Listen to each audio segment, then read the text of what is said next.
podcast about comics. A podcast about comics.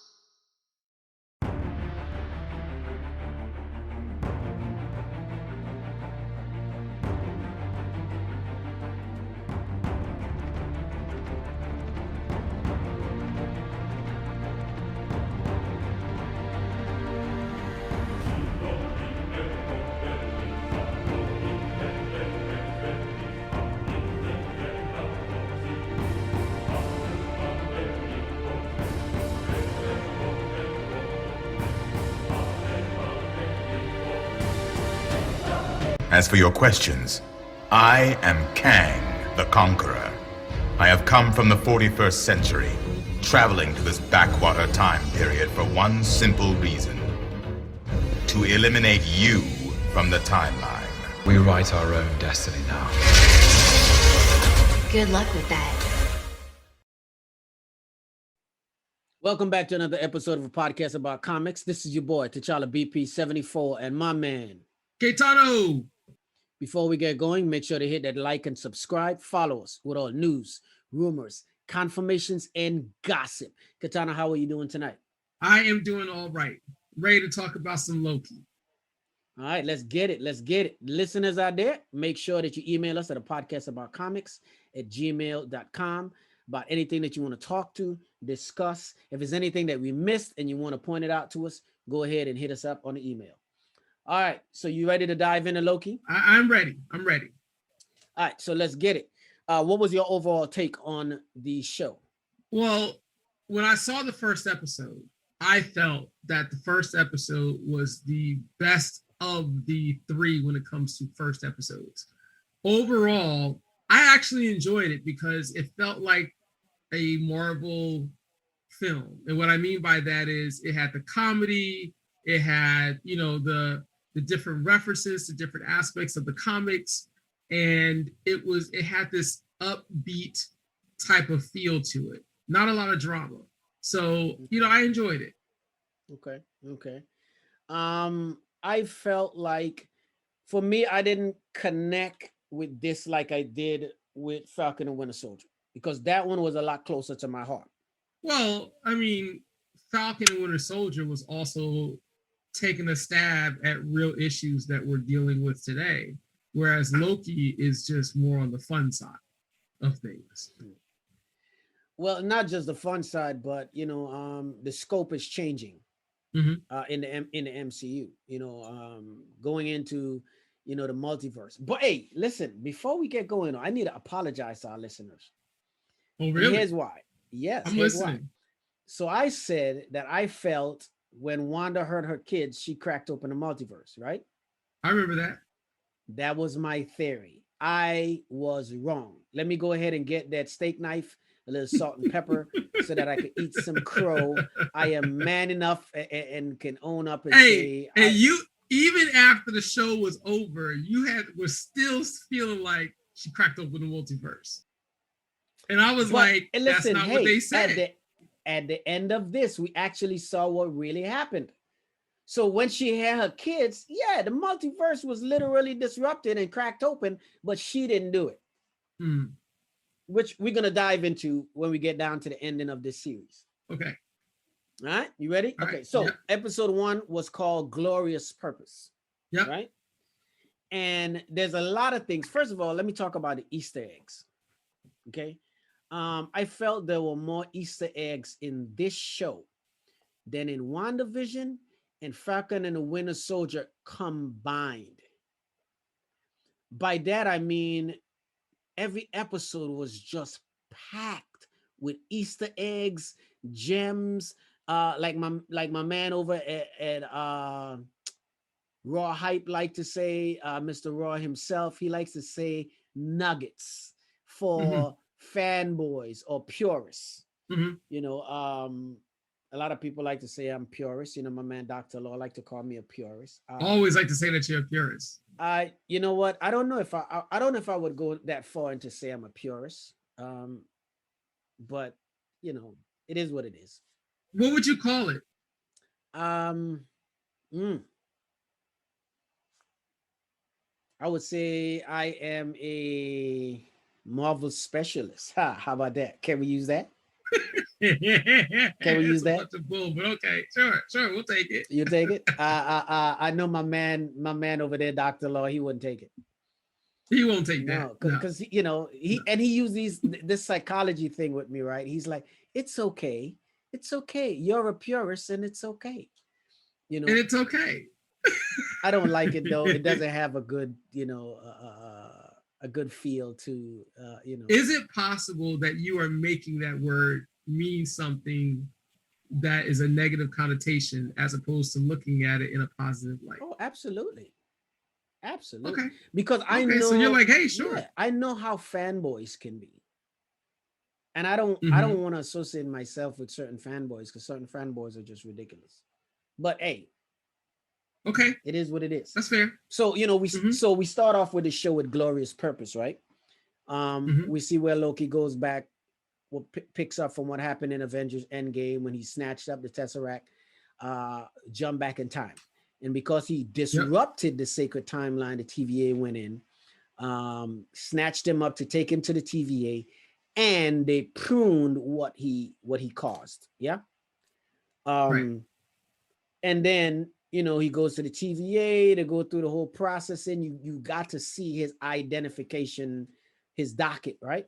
And on the gender for his docket, there is fluid, is what it says. Doesn't say male, don't say female. It says fluid, meaning there's tons of different Lokis, whether the sex is male or female. You know, we later on see that there's an alligator Loki, right? Right. And I think I was looking at some concept art of the show and stuff, and where they were talking about a lot of the different variants. There was also a cat Loki, right? But I've known that Loki have been a snake also. Thor talks about it. Thor talks about it in Ragnarok, where, you know, Loki know that he loved picking up snakes. So he turned himself into a snake, and when Thor picked him up, he was like, he turned back into Loki and stabbed him. You know, we learned later on that Kid Loki kills Thor. You know, and that was his Nexus event. You know, so again, man, first of all, well, let me ask you this, and I may be asking this question too early, but in the first episode, the TVA shows up because Loki has taken the Tesseract and bounced out of there. But they also said that when the Avengers went back in time, that was supposed to happen. Yes. So if that was supposed to happen, then how was him getting the Tesseract not supposed to happen? Because, and literally, I can literally point this out, because the architect didn't script it that way.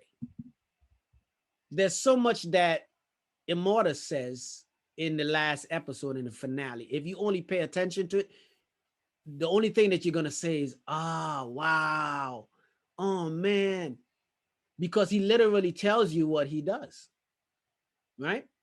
But Immortus actually knows long ahead of time that Loki and the female Loki is going to come to the castle. Yes. So in other words, he really wasn't a variant, or not a variant. He wasn't really a Nexus event because he had planned for this whole thing to happen in the first place. Yes. I pointed this out. I pointed this out to a friend of mine.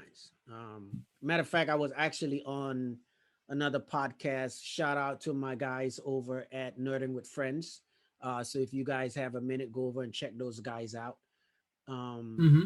These are some young guys that are huge, you know, huge fans of the genre, MCU, all things nerd, brilliant perspective, amazing theories. I happened to join these guys last week, right after the finale, and we chopped it up for a while. So I was talking to them, and one of the things I was pointing out was, I think Immortus, he literally knew what he was doing. He knew he was going to die, or that Sylvie would kill him. He says, you're going to go ahead and you're going to stab me in the chest. You're going to kill me. And this is going to happen all over again. He also said that he was tired. It was time for somebody to take it over. And he wanted to put the bait out there for the two Lokis to say, okay, we'll go ahead and do it. But he literally planted doubt in both of them mind. Because he said to Sylvie, he said, or are you going to trust this guy? So Mhm. I literally believe that he had already planned for all of this to happen the way it was going to happen. He knew it was going to happen like that. He had been there before. Mhm. Mhm. And if that's the case, it's genius. It's almost like the architect in the Matrix. Because remember, when Neo goes Yeah. to the Matrix, right? He says, "You're the sixth rendition of this." Right. This has been happening over and over and over again. and over. Same thing that Zion's gotten happened in destroyed Loki. plenty of times. Yeah. Yeah. So Immortus knew exactly what he was doing. It definitely gives you that Matrix vibe when you talk about time and all these different places they're hopping in and out of. Absolutely. Absolutely. You know, but man, I tell you, listen, there's so much that I was getting from every episode. I was like, I want more. I want more. I want more. You know, and I, you know, an hour, that's, you know, that's any show, but it gets so good that when the hour's over, you're like, is it over already? What? Right. But no, right. they did a phenomenal job. But I gotta admit, man, the show that has had me, and I've been sitting there thinking, you know, if I were to have to choose which show that I would watch, you know, all over again from top to finish, in what order it would probably be in the order that it's currently been released. Like WandaVision is still at the top of my list as far as, I mean, they really pushed the storyline. I think they pushed the storyline with everything. They did, but I mean, there were so many things that they did.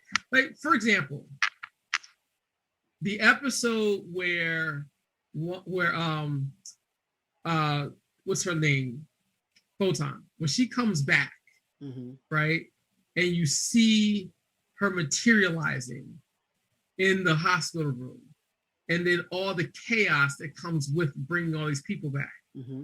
Like, they showed it, and it just like answers some questions that I had about, well, what happened? Like, what really happened when people came back? And it was chaotic, which is what I predicted it would be, or I should say predicted, it's what I thought it would be, is just ultimate chaos, because people that weren't here, that have been gone for 5 years, just all of a sudden showed up. Yeah. And so I like the way WandaVision showed all that. Yeah. Now, Captain America Winter Soldier shows you what it's like to come back to a world that has to deal with the return of all these people, the fallout. Yeah, it shows all of that. And keep in mind, this is the Avengers doing. Yeah. Like everything that's happening in these shows is all because of the one act of bringing everybody back without consulting any national governments or anything. They just did it. Yeah. Right. Yeah. And then you have Loki. See, Loki, even though it's happening in that particular timeline, the story seems to be outside of all the other things that are connecting with each other, at least on the surface, how it appears. Gotcha. Almost like it's a standalone thing. Yeah. Whereas the other two are pushing the Marvel storyline. Yeah. Now, I know Loki's pushing it, but it's pushing it in a different way. Yeah. It's pushing it from a whole nother angle with the multiverse and magic. Yeah. Yeah. I got you. You know, you're right. You're absolutely right. Yeah. Which episode was your favorite? Of Loki? Yeah.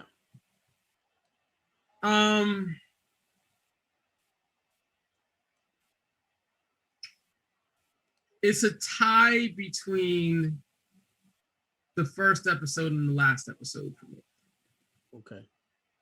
For me, it was the fifth. The fifth one? Yeah. Journey into Mystery. And so when they got all the different Lokis. Yeah. When you see all the different Lokis, yeah. When you see the wasteland, yeah. You know, when you see Alioth, because, you know, yeah. for a lot of true fans that's been around comics for a while and know about Alioth, when I saw Alioth, I was a bit excited. I was like, wow.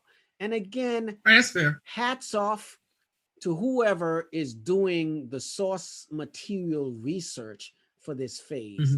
Hats off to the costuming division for this phase. because they have not and the special effects division. Say that again. Special effects in the special effects division, they've been on point ever since. Yeah, and and that's probably the reason why I wasn't big on the 5th episode. It's not that I wasn't big on it. I just thought it was entertaining. But there are some people in my circle that weren't really feeling that episode at all because they're not connected to the comics. Yeah. So like one of my neighbor was like, "Oh, once they brought the alligator out, I was like, I'm done." And it's because he's not connected to the comics. Now keep in mind, Loki also, or even Thor, even though we had some of those comics around the house from my uncles, it really wasn't anything that I was really interested in. Okay. Thor itself. Yeah. So I mean, I knew of Loki, but that's about it. So what I did like about the last episode is the actor. Well, first of all, it made me think all the way back to like an earlier podcast where you were talking about how Kang was coming to the MCU and that the actor that was going to play him was the same one from Lovecraft Country. I don't remember his name right off the top of my head. Jonathan Majors. Jonathan Majors, right. So then we see him and it's like, all right, two things. One, they are, well, before I knew who he really was, I thought that was Kang the Conqueror, especially because he's like, I go by many names. Some people call me this, some people call me a conqueror, and he's going through these things. So I'm like, oh, this is definitely Kang, right? As a matter of fact, my wife is next to me. I'm saying like, that's Kang. That's the one that Master was talking about. And so the first thing is, let's just pretend for a moment. And I know you said his name is Immortus, and you told me all about, who he is. And I'm gonna also ask that you tell like the podcast or the people that are listening all about Immortus, so that way they can understand the difference between the two. Because I'm sure there's plenty of people who still think it is that is Kang. Kang. Yeah. Okay. Right. So well, no, not yet. Okay. Because I haven't made my points. Okay. Right. So even though he is playing Immortus, he's also the person that's playing Kang, and which this means that we are getting a chance to see the quote unquote big bad on TV first before we see the full revelation in the theaters, which hasn't been done until now. Question though, are you seeing the big bad, or are you seeing a very? We're seeing the actor we're seeing the actor who's going to play that big bad. Okay. And that's what I mean is that if the mistake is easy to make because it's the same actor, so it's what you were talking about long ago. We're actually seeing it happen right now. Yeah. All right. So that's the first thing. The second thing was, or I'll say the first thing was the fact that we're seeing the big bad on the television screen before we see him on the big screen, even though he's playing a different person. It's still the same actor. Yeah. And then the second thing is the fact that we actually get to see this whole different aspect of magic and how this whole TVA thing is bigger than Thanos was. I mean, it kind of went light years. So that's why in episode 6, that was probably my favorite. But the first one, just given the fact that it tied into Avengers, is also it's my number 2 favorite. Okay. All right. Now, who is Immortus? Okay. Immortus is a variant of Kang the Conqueror, aka Nathaniel Richards, aka Mr. Gryphon, which we're gonna go through when we break down episode 5, Journey into Mystery. I'm gonna break down all the different things that, like, even before we got to see him, I'm like, it's coming, because like when we were screaming Mephisto, right? This one was smack dab in your face, and you remember me saying, oh my gosh, I want to say this is my Mephisto thing, but I don't want to end up in a situation where we ended up the last time, where I was screaming Mephisto is Mephisto, and then we never got a Mephisto. Right. So this time around, and again, the breadcrumbs were there. So let me dive into Immortus himself. Immortus is the variant of that's Kang that's at the end of time, right? He's the one that's way ahead in the future, because there's Kang in the past. The first Kang that had went back in time, like in the days of Pharaoh and Egypt and so on, that Kang was Ramu Tut, right? And you've had a list of variants. They even had a council of Kangs, okay? One of the Kangs end up being Nathaniel Richards, or Kang is Nathaniel Richards, who is a descendant of Reed Richards, right? You also have Mr. Gryphon, who, when you get to episode 5 and they were showing the wasteland, you saw the old Avengers Tower building, and the letters on the tower is QENG, which is Kang Enterprises, and Mr. Gryphon was the one who owned that, right? But it turned out that he was actually Kang the Conqueror in disguise as Mr. Gryphon, right?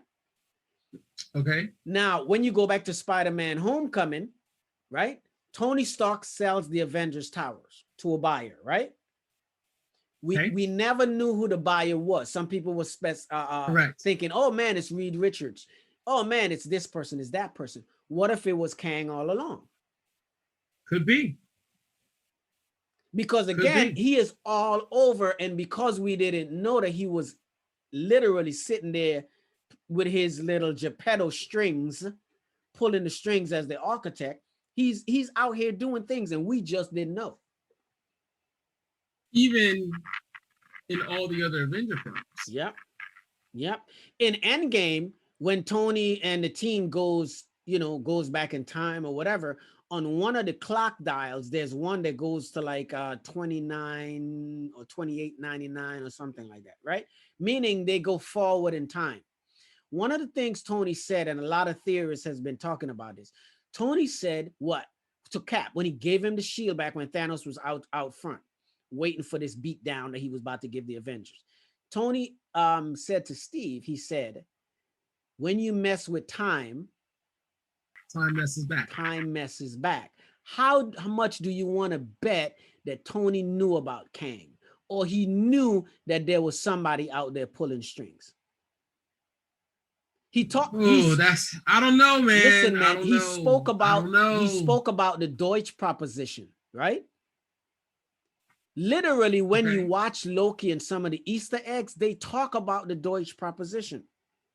This is why he said. This is why when Tony was creating the GPS for them to go back in time, right? When he used the Mobius inverted strip. Yeah. If you literally watch the way how the inverted strip was, it looked like the sacred timeline, the same timeline that Luke and Kang or Immortus literally says it. He says, we're going to be here again. And when you kill me, the multiverse is going to span out into an epic multiversal war. We're going to see secret wars. Any way you look at it. I believe that these next few phases is going to end in secret wars. We're looking at secret wars down the road, whether it's 10 to 20 years from now. This next few phases is all about the multiverse. Seems that way. Yeah. It definitely seems that way. Yeah. Hands down. We're getting ready to see Doctor Strange in a Multiverse of Madness, yeah? So Immortus is just a variant. He's a variant of Kang. He's actually the most pleasant variant of Kang, literally. And now he's dead. Yeah. Now, keep in mind, you have somebody like Iron Lad, if you know about the Young Avengers, who turned out to be a variant of Kang. Kang also had an obsession with Iron Man. If you go back and watch the little gems, nuggets, Easter eggs, there's a picture of Iron Man's helmet in his little library, whatever, that Loki and Sylvie goes to. Oh, really? Yeah. It's so many things that were there to make me go, okay, he planned all of this long time ago. And he says it. He told Sylvie and Loki, he said, listen, I paved the road. You just walked it. Right. But I paved it for you to travel down. And when Sylvie cuts off the head of the timekeepers, right? If you listen right after she picks up the head, you hear a whisper saying, "See you soon." Go back and look at it and listen. A whisper. A whisper. It says, "See you soon." You literally have to like turn up the volume on your TV, but you hear him say, "Oh my goodness, I don't even know what to say to you." It's the gems and nuggets. We talk about the Easter eggs in this show, and I said, a whisper. Yeah, a whisper, bro. You can hear the whisper. Hey, did it pick up on the closed captions? I know y'all do closed captions. Did it pick up on that? I didn't do closed caption. I'm gonna need to go a back. Whisper, bro. Yeah, I'm gonna go back and do closed caption and see if it brings it up. I heard it. I literally went back and heard it. I'm gonna do closed caption. And look, I'm not trying to make you sound like that you are having a moment. I'm not trying to do that. Hey, I have no problem. I kind of am, but I have no problem going down the rabbit hole, buddy. I have no problem at all. It sounds like you were already headed there. Bruh, hey, I live for this. Maybe that's why Dr. Law calls me purist. It might be. So it might be. Yeah. So in episode 2, that one is called The Variant. Okay. And at the end of episode 2, Loki comes face to face with Sylvie after she enchanted a few people's mind or whatever, right? And she takes her hood off and she says, "It's not about you." What do you think about, well, first of all, in the comics, does the female Loki ever refer to herself as a different name other than Loki? No. So then what did you think about that? Not to my recollection. What the way how I see it is they merge a few different characters, right? Sylvie in the comics is the second version of Enchantress, right? The first Enchantress is called Amora the Enchantress, right? Okay. Sylvie is the second version of Enchantress. Okay. So what they did, they took a Loki variant, because this show is all about variants. Okay. Right. Variants and redemption. Yes. We had WandaVision, right? That was about what?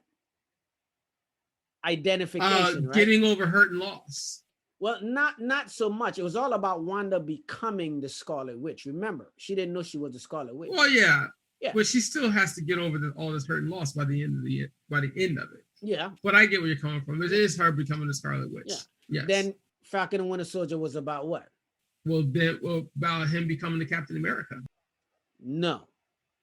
You don't think that it was about? No. What do you think? I think it was about legacy, and I've said that before.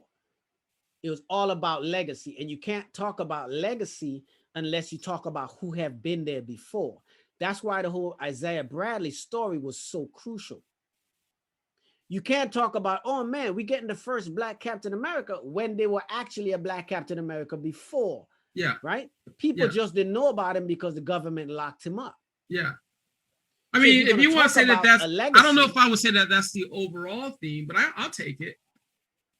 Yeah, it was all about legacy. Well, because there was more going on than just legacy in that whole thing. But I get where you're coming from. The moral of the show was about legacy, passing the torch, paying homage to the legacy of what the shield means, right? Yeah. And if Steve is handing off the shield for somebody else to carry this mantle, he is looking back at the legacy of what Steve Rogers did, right? And people are looking at him like, are you going to be the next Captain America or the first Black Captain America? Only for him to find out, because Bucky reveals, nah, he ain't the first and only super soldier. There's been another super soldier, and he takes him to see Isaiah. Right? Yeah, no, I'm not disagreeing. I just think it's more than that, at least for this particular show. And the reason you had a lot of I guess you could say weaving.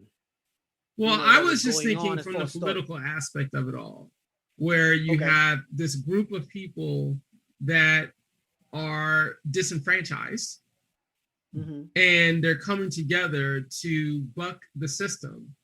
And then we see the system do what the system does, which is just put them down. If it's a threat to the system, it puts it down. And that's what we were seeing with the Flag Smashers. Okay. But the moral of the story is still about legacy. Okay. Yeah. Yeah. go back and look at it. From I'm not disagreeing with you, T'Challa. I'm not disagreeing with you. Yeah, because again, you have the whole what the 8 pieces of the pie, right? Where you come and you have the main character, right? And the character is like, okay, I'm pushing back. I don't want to do this. Don't make me do this. Okay. But there's a series of things that happen. And then the main character comes to terms with who they are supposed to be. We saw it with Wanda. We saw it with Sam, right? And then we saw it with Loki here, where Loki's like, and he says it to Sylvie, redemption, full circle, come around. And he's like, I just want you to be okay. But killing him is not the best option, because he already tell you that there are worse variants of his out there that's coming. But Sylvie has trust issues. So she doesn't trust what issues. And he says it to her. He says that. He said, you can't trust me, and I can't be trusted. He never says I shouldn't be trusted. He said, I can't be trusted. He knows that he had betrayed everybody, but he told her, I will not do that to you. That is not me anymore. Right. Bruh, I felt Loki. In this story arc. I felt him. Yeah, man. Let me tell you something. Kudos to Tom Hiddleston. Because that was an amazing performance. Yeah. Right? Hey, he believed it enough to put his money on it. Because he's definitely one of the executive producers of the show. Yeah. So the next episode, he follows her, and they ends up on Lamentis, and they literally have to fight to save their lives to get on this the ship, and then they find out that the ship gets destroyed or whatever, and the planet is about to be obliterated. When the ship gets destroyed, I'm like, all that work. How are they gonna get out? All that work to get there, and it blows up right in their faces, literally. Yeah. So they get there at the end, okay, and the next show picks up right there. And I think at this point, the next one is called the Nexus event, right? And this is where the two of them realize, like, they have been through a lot. And them talking about what they've been through, they kind of have an attraction to one another. Okay. Because Loki's in love with himself. And again, ain't nothing wrong with being in love. Love yourself, because ain't nobody gonna love you the way you need to be loved. So I was all yourself. for Loki. Man. Yeah, ain't nothing wrong with that. Come on, man. There's so many places I could go with this, but I'm gonna just leave it right where it is. Go where you want to go. I'm gonna love me some me. That's all I'm saying. That's all I'm saying. Nothing is wrong with loving a little bit of you, yo. I'm just saying, right? And you see them kind of have this moment, and then the moment spiked the timeline, right? And that's actually the two of them Nexus event. Right. Because of the way it spikes, now the TVA picks them up and they know where they are. Right. So the TVA goes after them, retrieves them, contains them, put them in cuffs, and bring them back to the TVA. Right. Something very pivotal and crucial happens when they come back to the TVA. They put Loki in the time loop. They put Sylvie in the little room or whatever. But Mobius comes out and he's talking to Hunter B-15. And he says, why does we always have such a hard time with Lokis, right?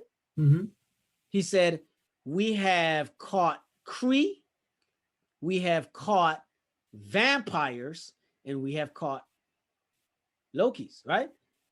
He said vampires. Yeah. Marvel is now laying eggs for what's to come. Well, we already knew vampires were coming, though. We know because of Blade, right? Right, of course. What about the not so true fans, the new fans who are not keeping up with all the information, right? Okay. Even though they are not, there was a physical event that had Blade up there with all the other projects that were being released. Yes, but not everybody saw that. Right. Okay. right. Not everybody is glued to the internet. Yeah, You know what I mean? I hear you. I hear you. Yeah, so some people don't know that Blade the Vampire Hunter is coming. Okay. But again, Marvel plays the what? Plays a long game. Plays the long game.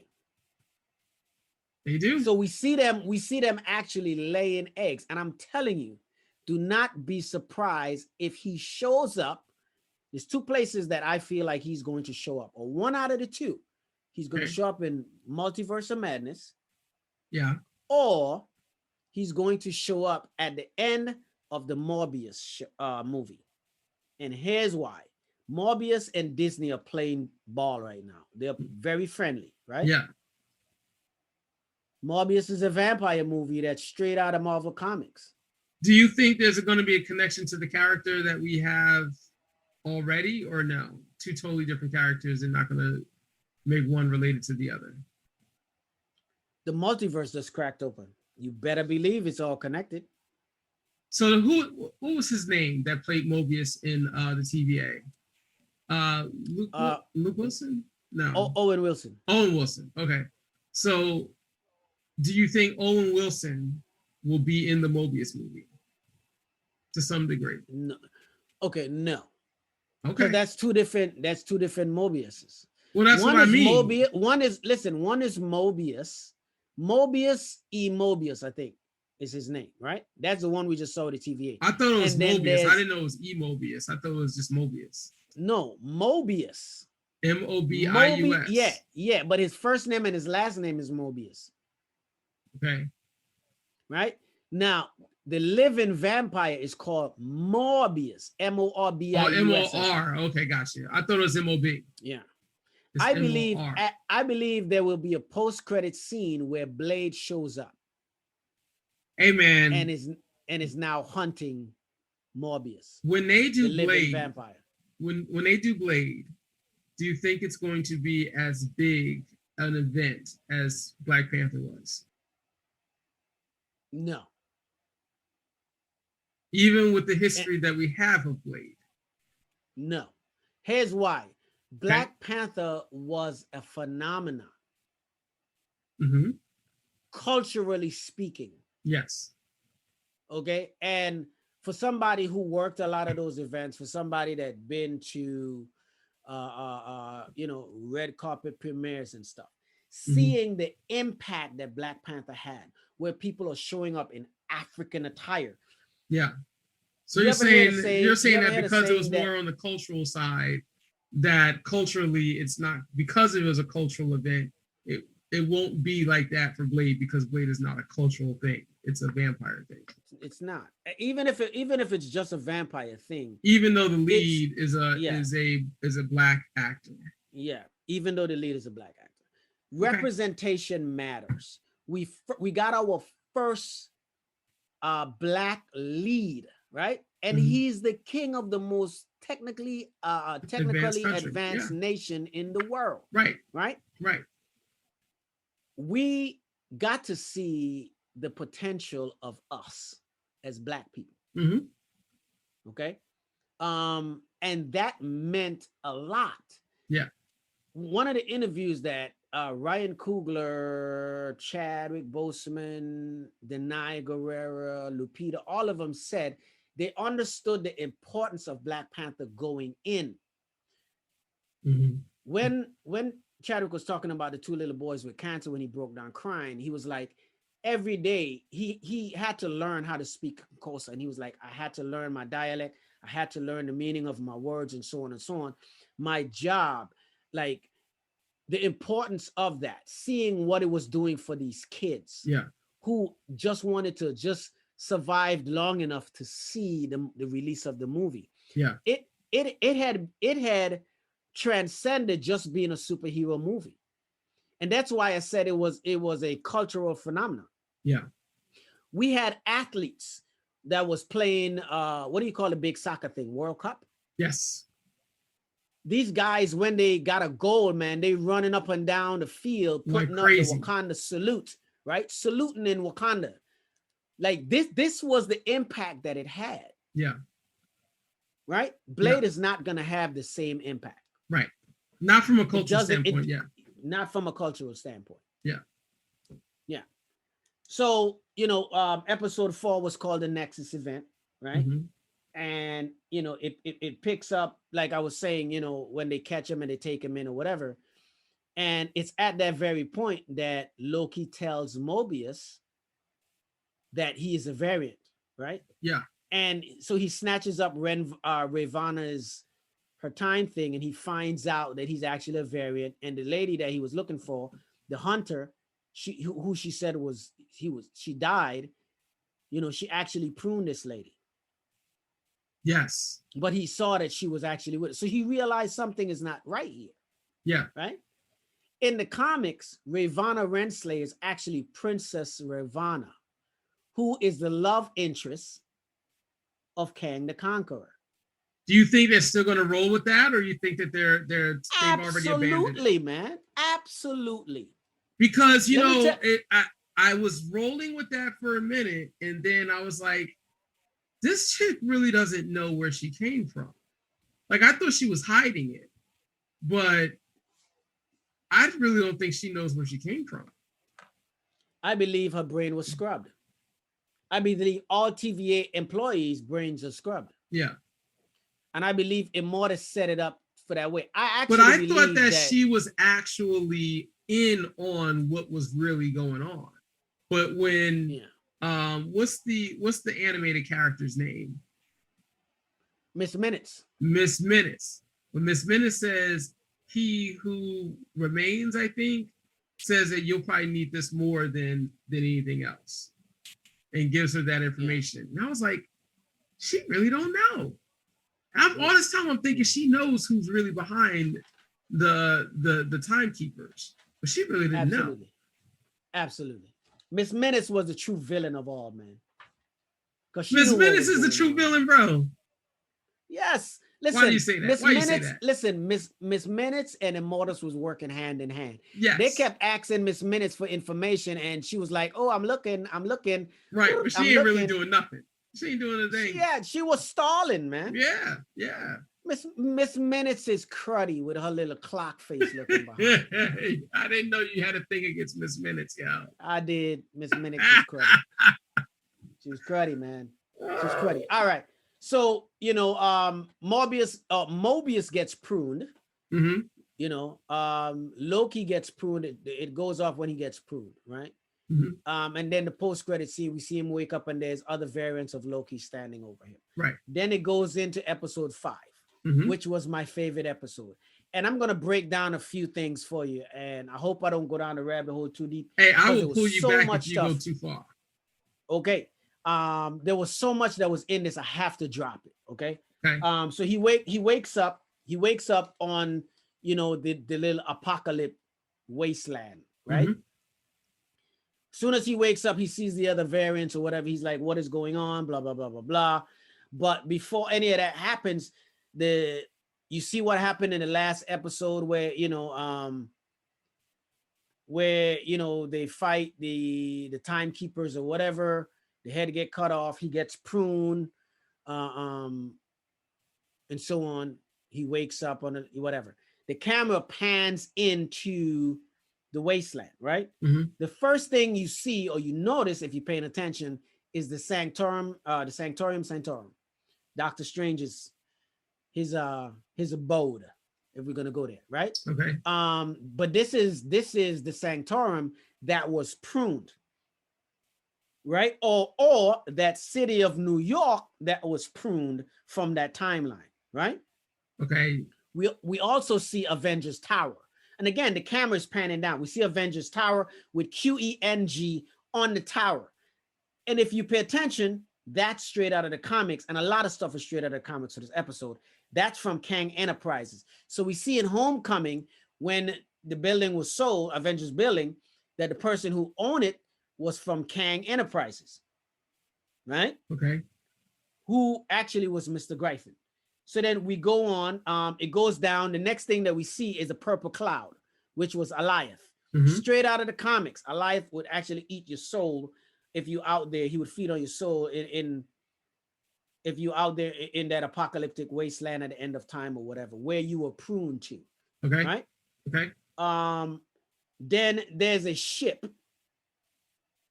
right? An old sail ship, and it looked like it could have been the Santa Maria or one of those ships. Because remember, that sank and nobody never found it. Okay. Question is, did it really sink or was it pruned? A lot of stuff that they dropped throughout the show was pruned from actual history, like the DB Wise in episode 1. We find out that, I'm sorry, not DB Wise, DB Cooper. Apologies. DB Cooper with the money, right? And we found out Loki was actually DB Cooper. He lost a bet to Thor, so he did that with the money. Remember that? Yeah. Okay. All right. So then we go on. He's walking down the wasteland. We see Red Skull's ship that he used in Captain America, the First Avenger. Dude, I didn't see none of this. I didn't see none of this. Yeah. You weren't paying attention. Yeah. This is the one that he when he went up at the top of the roof, when he gave his guy the keys, and he was like, not a scratch, not a scratch. Remember that? Yeah, I remember that. Okay. All right. That was his helicopter that you saw that apparently got pruned from time. Okay. There's huge head sculptures that I wasn't too sure where they came from, right? Okay. Then further across the wasteland, there's a huge version of Yellow Jacket's helmet. Yellow Jacket was Cross from the first Ant-Man. Okay. Yep. We see Ant-Man go big, so I'm sure Yellow Jacket with that tech could go big as well. How many times did you have to look at this episode to see all these things? First time I watched it, I saw a lot of this stuff. I went back and watched it a second time, and I saw more stuff. Went back and watched it a third time, I saw even more stuff. 3 times? So then, yeah, 3 times. I don't think it was more than 3 times. Then we go further over. We saw Thanos' helicopter straight out of the comics with Thanos written on it. I asked you if you saw that, and you was like, I didn't think I saw it. I was like, nope, sure didn't. It was like big and bold in front of your face. Hey, bro, I saw a wasteland. You know what? Let me explain it to you this way, because this might help with not yet, because I want to get through this before you say, all right, you're too deep down the rabbit hole, and I have to pull you back. You're already too deep down the rabbit hole. No, what are you I'm talking not. about? I've just scratched the surface, and I'm blowing through them pretty quick, right? After the Thanos helicopter, there's the Warhead missile. Looked like it could have been a nuke from Hiroshima, right? Okay. That's laying there in the field, right? Yeah. Then there's a door hatch, and the door hatch, it has little magical glyphs, almost like the runes that we see that Wanda put up in WandaVision, except they look like they could have been Loki. You remind me of like the people that look it through the crossword puzzle. No, not the crossword puzzle. What's the one where you have to like find all the names? It's like all these letters, and you have to circle all the words that you see in there. That's what you do. I'm not that. That is totally you. That is totally you, yo. Maybe this is just my purest tendencies that's picking these things up. Shout out to you, Dr. Law. Bro. You literally went through a wasteland in in couple seconds, right? They go in the hatch. You see the camera going down, right? Mm-hmm. Then you see Mjolnir right beneath Mjolnir, and there's a lot of these little trays. I did see that. There's a lot of these little trays that's around, and I'm wondering if every time a TVA person eats a meal, if they prune these lunch trays. Did you catch that? I did see the trays. Okay. I don't know where they came from, but they're there, right? Right. Then we go down a little bit. We see the little Thor jumping in the glass, and that is actually Thor. And I had to go back and pause it and saw the little frog Thor, which is straight out of the comics. Kudos to the production set and production executives and all that. These guys did a phenomenal job, right? Mm-hmm. So they get down, everything is going on and on and on. Then they come back out, after they have the big battle with all the different Lokis or whatever. And again, classic Loki, boastful Loki, Kid Loki, and Alligator Loki. They stole the show from our Loki. Because them boys did it, man. They really did, right? Yeah. They go back up on the land. You see San Francisco Bridge. Then you see this. It looked like an old-time movie clipboard with Oswald and the Mad. I don't know, the Martian maybe, you pan over, you see the Sphinx with the nose. We all know that the Sphinx don't have a nose. So Right. during that time loan, the Sphinx got pruned, ended up there. Or that could have been what's his name? Kang's ship. Because in the comics, Kang travels in a Sphinx that he have disguised. The ship is disguised as a Sphinx. Right? But anyway, the Sphinx had the nose. I don't know, but we all know the Sphinx don't have a nose. Right. Okay. All right. So you pan over further. There's a USS Eldridge, right? Okay. That ship has been missing. They have never found that ship. U.S. history. So again, had that ship been pruned? If not, Marvel actually put some history in what they were doing, again, to make it relative. Right. Right? Yep. You move over a little bit more, you see the Dark Aster, which is the ship of Ronan, that Ronan used in Guardians when he goes to, what is that place? To Xandar, right? Xandar, right? You see the Dark Aster crash, pruned or whatever, right? Then you pan over a little further, and there's a helicarrier. And the helicarrier, on the deck of the helicarrier is the symbol of Hydra. Yeah. That means during that timeline, Hydra won instead of S.H.I.E.L.D. Right. Which we may see in What If, you think? Maybe. Again, the production set, kudos, hats off to you guys. You did a phenomenal job. Yeah. My favorite episode. Okay. And it ended with them actually defeating Alliath, and then we see the end of time, right? We see it opened up. We see the sacred timeline looped around. We see this asteroid. Again, Kang, Immortus says, I paved the road. You just walked it. And it goes off. And it goes to the last episode. And that last episode is actually called For All Time. For All Time. And this is where we get the big reveal of Immortus himself. Although people believe that that's Kang, but it's not Kang, it's Immortus. It's not, it's Immortus. And again, favorite episode of mine, what they did with episode 5 was, if you are a fanboy, if you were a theorist, if you were a purist, if you was reading comics from the 1980s or before, there were so many things that was in episode 5, right? Okay. Breathtaking, pleaser. If they were trying to please fanboys, this was more than checking a box. Yeah. This was straight genius. Okay. Hats off to Marvel. Hats off to Marvel. Yeah. Hey, it was a good show. It was a good run. What's next?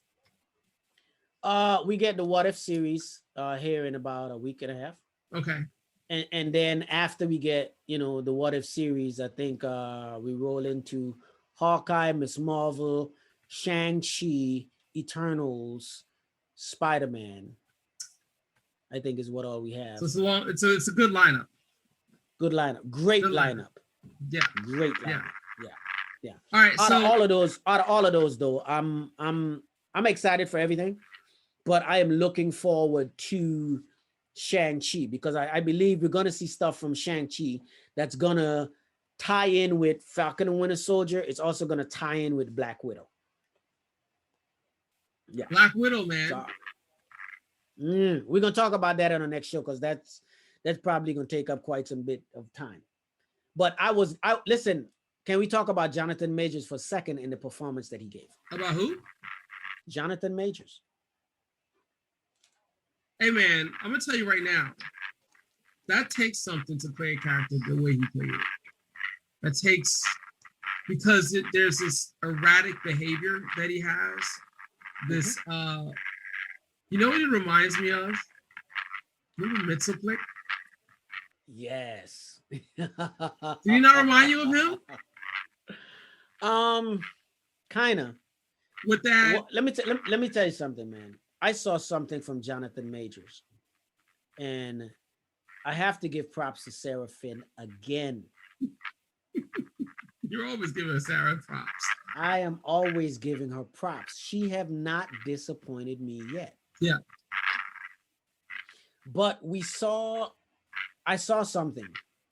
Listen. Range. Yeah. You know, you say Sarah hasn't disappointed you, because you are not a fan of the actress who plays Captain Marvel. I'm not.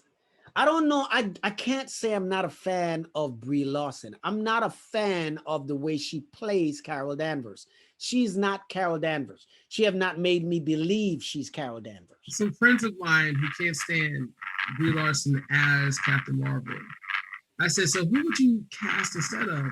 And he was like, Katie Sackhoff, hands down. And I thought about it. Why? I would cast the girl, what is her real name? She plays Lagatha in Viking. Okay. I mean, there's nothing wrong with that, but you can't say no to Katie Sackhoff like she's not capable of playing that role, bro. I never said she wasn't capable. You said no, said pretty like you're like that no was me not choosing her. That's okay. Not saying she don't have the chops. Okay. All right. Hey, as a matter of fact, clearly I'm biased. I am definitely biased. As a matter of fact, I'm gonna give a shout out to my man Between the Panels. Can't wait to have him back in the Panther Lair with us. Yeah. Yeah. Because me and him actually felt the same way about the actress who plays Lagatha. Yeah, she's Carol awesome. Danvers. She's awesome. Yeah. She's Canadian, I believe. Yeah. Awesome actress. Yeah.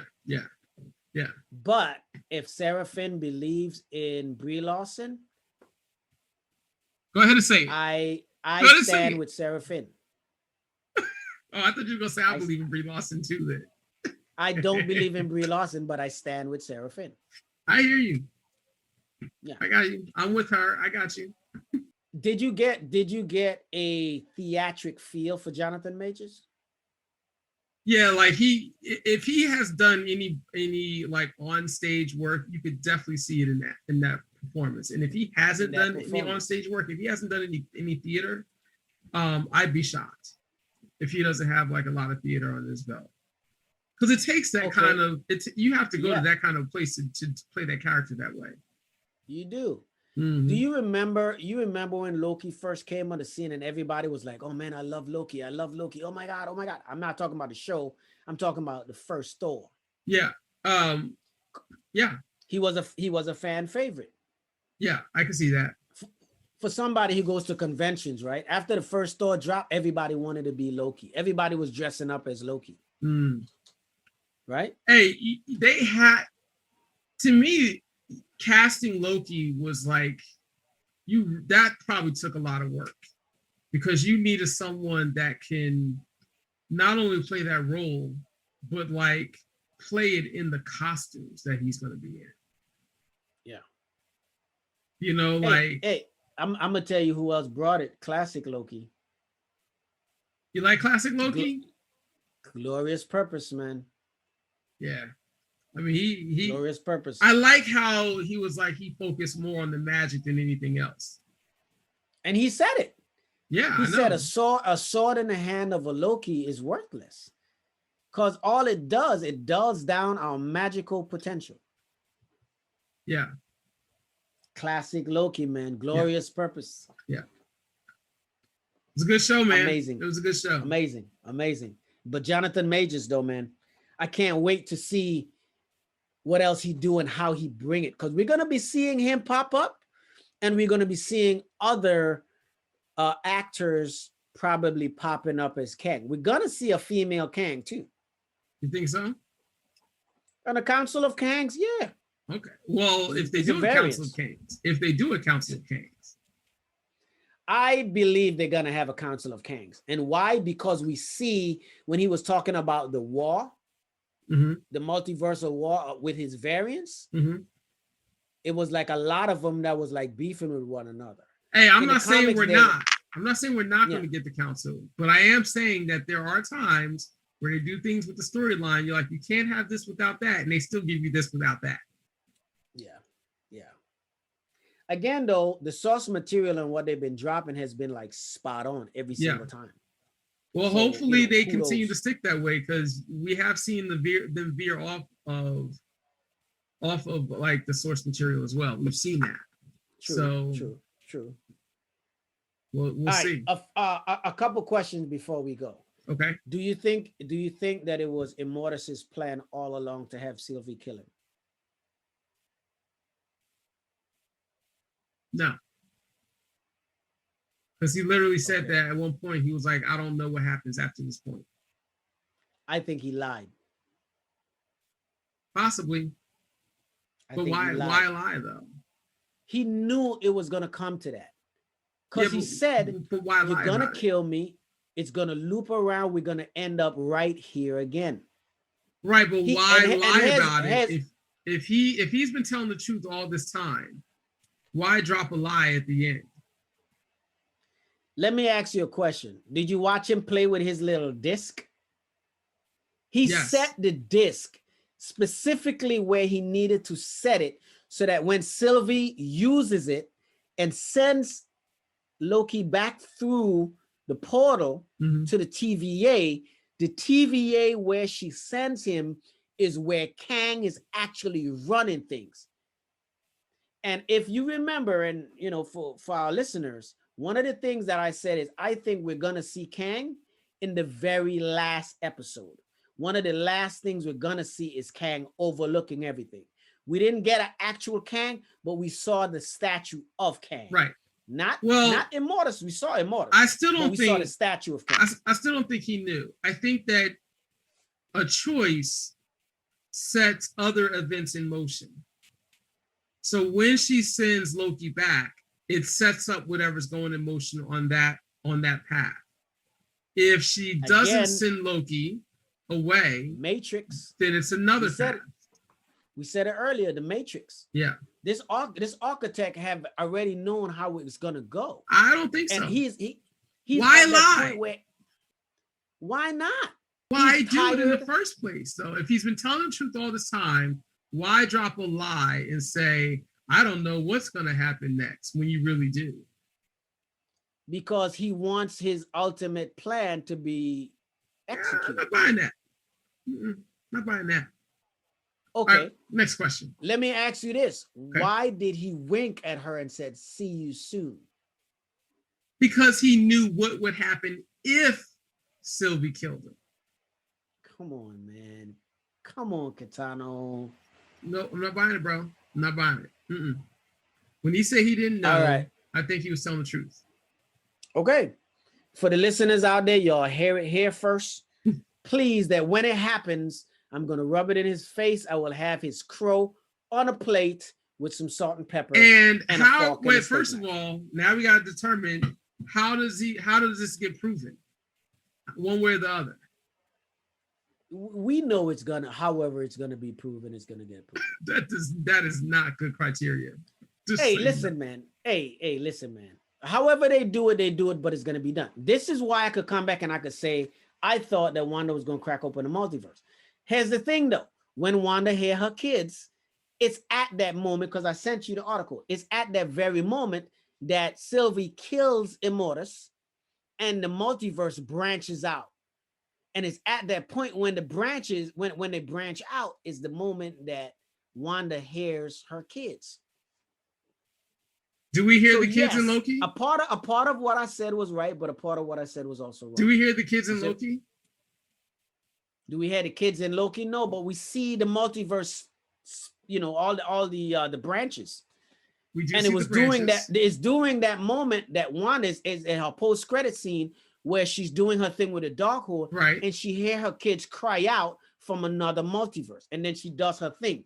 Remember, Wanda and Loki are also Nexus beings. You are making, just so you know, I want you to understand what you're doing here, right? I'm not disagreeing with you, but what I am saying here is that you are filling in the blanks yourself. You're literally filling in the blanks yourself, and you're saying it like it's a fact. So I'm saying, I'm not disagreeing with you, okay. but I am saying that you are literally. I think you are definitely disagreeing with me, bro. You are Jurassic Parking this thing up. Hey, do you know what I mean when I say you're Jurassic Parking this? Hey, I'm a T-Rex that bad boy all day. What did they do in Jurassic Park? They took the DNA of the dinosaurs, and for all the missing parts, they added frog DNA to make their dinosaurs. You saying I'm adding some frog? You are adding frog DNA to this thing. Ribbit. That's what you're doing. Ribbit. I'm standing by my theory, bro. I know. Hey, a lot of my theories have panned out. Some of them been a little off the wall. That is true. A lot of them have panned out. And there have been some that you have spoken. But I also sent you that article from the director when he was like, and you literally read it where it says that it's at that very moment that Wanda hears her kid. Yeah, I didn't read that article, so I don't know what article we're talking about. But go back in the stuff that I sent you. But I know you just want to prove me wrong, but it's okay. I'm just saying that stuff don't count to me when the director writes something and says, oh yeah, at this very moment, XYZ happened. No. Show it in the story, or give me a narration, or give me some type of text before or after the movie that it says that confirms what it's saying. Everything else to me is hearsay. I've spoken. You are an official debunker. That's what I do, right? Listen, your mission is to debunk everything. And bring some logic and some facts to these theories. I still love you like fat kids love cake, bro. Pie is my thing, though. I'm a debunker now. Is that what I am? A debunker. You are an official debunker. Hey, you know what? Wearing it with pride. That's it. Wear it, yo. Own it, and it's okay. I got my debunker card right here. Yeah, but keep in mind that very same episode that I was telling you about, right? Mm-hmm. Episode 4. It was the one where they get caught and go back to the TVA. That episode is called The Nexus Event. Mm-hmm. Wanda and Loki are Nexus beings. The first time we saw the word Nexus was in Wanda in one of her commercials. It's because she's a Nexus creature, a Nexus being. Loki's also a Nexus being. Okay. I think I sent you a meme where you saw Doctor Strange walking down the sidewalk with his hand over his head, like, oh my God, these kids are doing this. Wanda has disrupted warped reality. Loki came in here with his shenanigans, ruined the multiverse. Okay. And Kang is there with a knife, ready to stab somebody. And Doctor Strange is walking on the sidewalk like, oh my God, these kids. Literally, I said one where he goes to the Avengers like, what the F did y'all do? It's coming. I said this over a year ago. This even before they casted Jonathan Majors. I said that the Conqueror cometh. If you're going to do a story bigger than Thanos, you have to do a story with Kang. Okay. Well, one of our listeners had reached out to me and he's like, man, kudos. He said, you called this back when y'all had, did something and you was talking about Endgame. That was the first time I heard you talk about Kang, and now he's here. Right.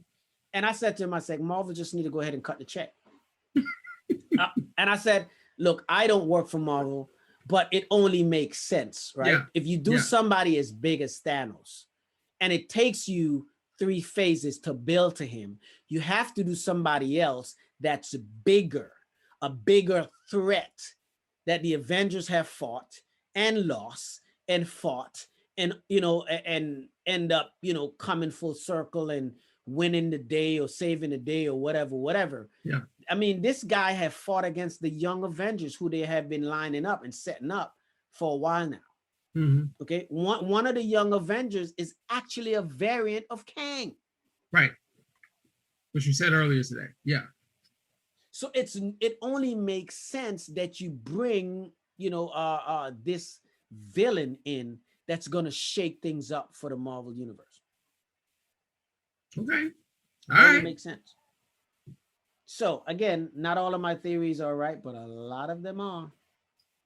Yes, a lot. Yes. I will agree that you have a number of correct theories. But we understand that you also just want to debunk me, but it's okay, brother. I mean, I'm not mad. I'm not mad. I just enjoy listening and watching you say things as if they're facts. Hey, safe space. Boom, mic drop. Told you so. Told you over. But you know what else? I appreciate you coming on air and saying that I was wrong. I ate some crow. Listen, man, I have no problem in saying I'm wrong when I know. I mean, technically, you are the king of eating crow. Technically. Okay, we gotta go with that. I mean, that's what you told me. If something didn't come true, that would be who you are. So yeah, as far as I know. So I'm a man of my word. I'm a man of my word. Yeah. But Loki is done now. The multiverse is cracked open, and anything and everything is possible now. Yes. So we're gonna see a lot. Marvel is gonna do a lot. Feige already said they have already had meetings about rules of the multiverse. Right. So they clearly have a game plan. So we're gonna see what they do. Yeah. I'm excited. Me too, bro. Yeah. You got anything before we get out of here? I don't have anything else. I'm good to go. Okay. I do have to make a quick announcement. We're gonna be dropping that Marvel versus DC later next month at the end of August. So guys, get ready. It's coming soon. We're gonna have a good time. All right. Yeah. But in the meantime, this is your boy Tchallabpp74 and my man Kei'Tano. We're out. Good evening. Good evening. A.P.A.C.